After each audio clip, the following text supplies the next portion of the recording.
So I know y'all haven't seen me in a month of Sundays, as old folks say.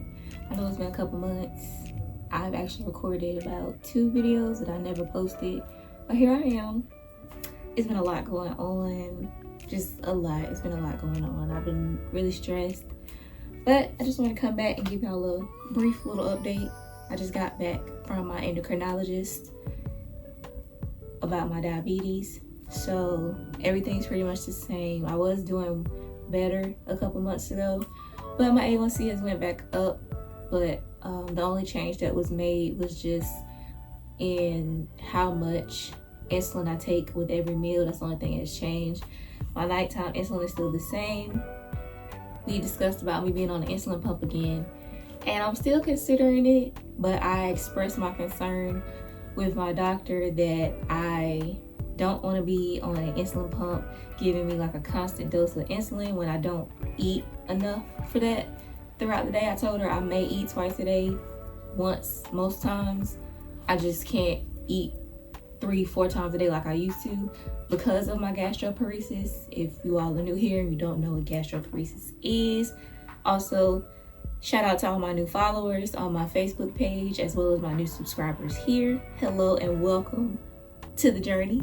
But yeah, so for all of you that don't know what gastroparesis is, it is a digestive issue where my stomach does not process food as fast as other people's.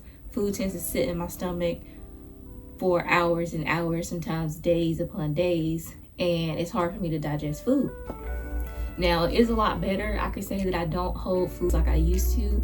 Now it's just more so me keeping the food down, so it tends to make me cough since the food is not actually going all the way into my stomach. It'll go into my stomach and then stop, and then instead of my esophagus trying to squeeze it down into my stomach, it'll squeeze it back up. So that can result in vomiting, coughing, really bad acid reflux some days. Like I said, right now the only real issue I have is just trying to get the food to go down and stay down. But as far as the other side of digestion, all of that is a lot better now. Y'all excuse my hair. I knew I should have recorded this when I did my hair the other day, but yeah, I don't know, whatever. Anyway, that makes it hard for me to digest food, and being that some days that the food digests slower, that means it's getting in my system slower. So a lot of times my blood sugar will spike later in the day once my food is finally digested. So if I eat, what time is it now? It's 2:25. So say if I go in there and I eat at 2:30 and my blood sugar stays fine, then all of a sudden at 9 p.m. I'm in the 300-400s. That's how slow it takes for food to digest. Literally 2:30, around 9-10 o'clock, my blood sugar high as I don't know what. So yeah, even different times of the day, same thing. 5, 6, 7, 8, 9 hours later, I get a big spike because the food is digesting so slow.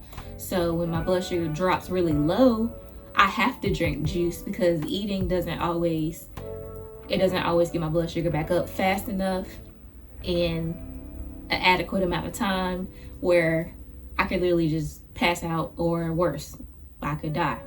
So yeah, and with that being said, my insurance no longer covers the glucagon, the little it's a sugar shot. It's like I'm gonna go get it. Hold on.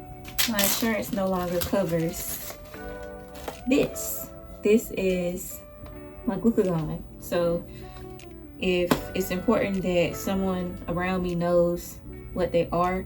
But like I said, my insurance doesn't cover this anymore. It's just that end there is literally the whole needle, and you're supposed to stick it to the outer thigh. Kind of like an EpiPen. All the difference is it's just sugar, and you gotta mix it for low blood sugar. You know, inject this in here, pull it out, you know, yeah, mix it and all that. But now they gave me nasal sprays, like those Narcan things they get for people who OD.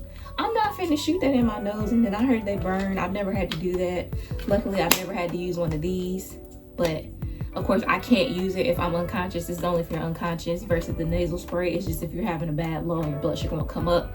You still gotta go to the hospital. Still gotta call EMS, to get to the hospital, whatever. But I wish they still would have covered these.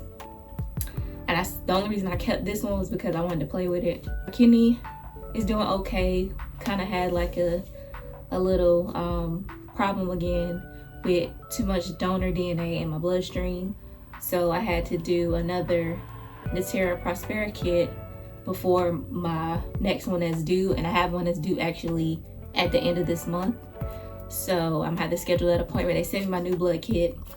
If y'all seen my other videos, I have showed y'all what that blood kit looks like. I haven't opened it yet. I will show you again, but it's still in there in the package from FedEx. So yeah, that's it. Hopefully with this test, everything is back normal and no changes in my kidney medication either. Hope that everything continues to go as planned. Also, I was able to finally change my major this semester. So now I am a liberal studies major, no longer economics major, but I still will I will still have that concentration in economics because I'm going to continue to take economics classes. Only difference is liberal studies is a more general major, so you can study everything or whatever you choose to. You don't have to pick a specific concentration under that major. But I'm still, like I said, I'm still going to stay under economics. I just had to switch my major because I have exhausted my amount of repeat credits for the university within that major. So here we are, getting another chance to graduate still. Again, the repeat part was not my fault. If it wasn't for me having that car accident and me having those 9 credits that I had to withdraw from and then repeat, that was it. And then I failed one more class, so that was it. And I didn't want to put myself over the limit. So that's 3, 6, 9, 12, and then 13, 14, 15, we only get 16.